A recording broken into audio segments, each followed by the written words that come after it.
એક મોટા સમાચાર કેનેડા જવા માંગતા કેનેડા સ્થાયી થવા માંગતા ભારતીયોને એક મોટો ઝટકો લાગ્યો છે। વિદેશ જઈને સ્થાયી થવા માંગતા અને ખાસ કરીને કેનેડામાં વસતા ભારતીયો માટે તો આ ખૂબ ચિંતાજનક અને મોટા સમાચાર છે। કેનેડા સરકારે પોતાના ઇમિગ્રેશન નિયમમાં મોટો ફેરફાર કર્યો છે। આ નિયમમાં થયેલો ફેરફાર તમારે જાણવો જોઈએ, જે અંતર્ગત હવે કેનેડામાં માતા પિતા કે દાદા દાદીને કાયમી વસવાટ એટલે કે પરમનન્ટ રેસિડેન્સી PR અપાવતો parents and grandparents program PGP હાલ પૂરતો બંધ કરી દેવાયો છે। ઇમિગ્રેશન વિભાગ એટલે કે IRCCની જાહેરાત બાદ કેનેડામાં વસતા લાખો ભારતીય પરિવારોની ચિંતામાં વધારો થયો છે। આ નિર્ણય પાછળના કેટલાક મહત્વના મુદ્દાઓ તમને કહું છું। સરકાર હવે આગામી સૂચના સુધી નવા ઇન્ટરેસ્ટ ટુ સ્પોન્સર ફોર્મ સ્વીકારશે નહીં, એટલે કે નવા અરજદારો હવે PR સ્પોન્સરશિપ માટે અરજી નહીં કરી શકે। જૂની અરજીઓનું શું થશે? રાહતની વાત એ છે કે જે લોકોએ પહેલેથી જ અરજીઓ સબમિટ કરી દીધી છે તેમની પ્રક્રિયા ચાલુ રહેશે। વર્ષ 2026માં કાર્યક્રમ અંતર્ગત આશરે 15,000 લોકોને PR આપવાનો લક્ષ્યાંક છે।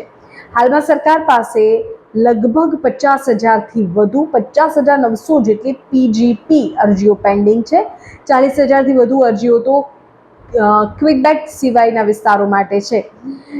સવાલ એ થાય છે કે જે લોકો પોતાના માતા પિતાને કેનેડા બોલાવવા માંગે છે તેઓએ હવે શું કરવું? સરકારે આ પ્રોગ્રામ અત્યારે બંધ કરી દીધો છે, તો કેનેડામાં રહેતા અને તેમના માતા પિતાને ત્યાં બોલાવવા માંગતા લોકો હવે કયો વિકલ્પ પસંદ કરશે?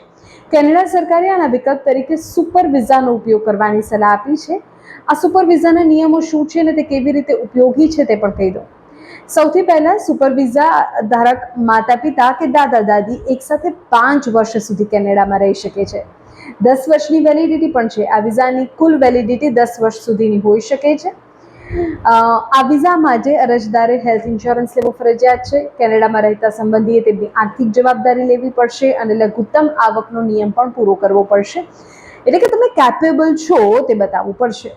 કેનેડામાં હાલમાં ચાલી રહેલી હાઉસિંગ કટોકટી અને જાહેર સેવાઓ પર વધતા દબાણને હળવું કરવા માટે તેની સરકારે ઇમિગ્રેશન સંખ્યાને નિયંત્રિત કરવા પર ભાર મૂક્યો છે અને એ જ અંતર્ગત આ કડક નીતિ બનાવવામાં આવી હોય તેવું સામે આવ્યું છે। એટલે અત્યારે જો તમે કેનેડામાં રહો છો, તમારા માતા પિતા દાદા દાદીને ત્યાંનું PR અપાવવા ઈચ્છો છો તો તે હવે નહીં થઈ શકે। અત્યારે તો તમારે સુપર વિઝા માટે અપ્લાય કરવું પડશે તેવા સમાચાર છે।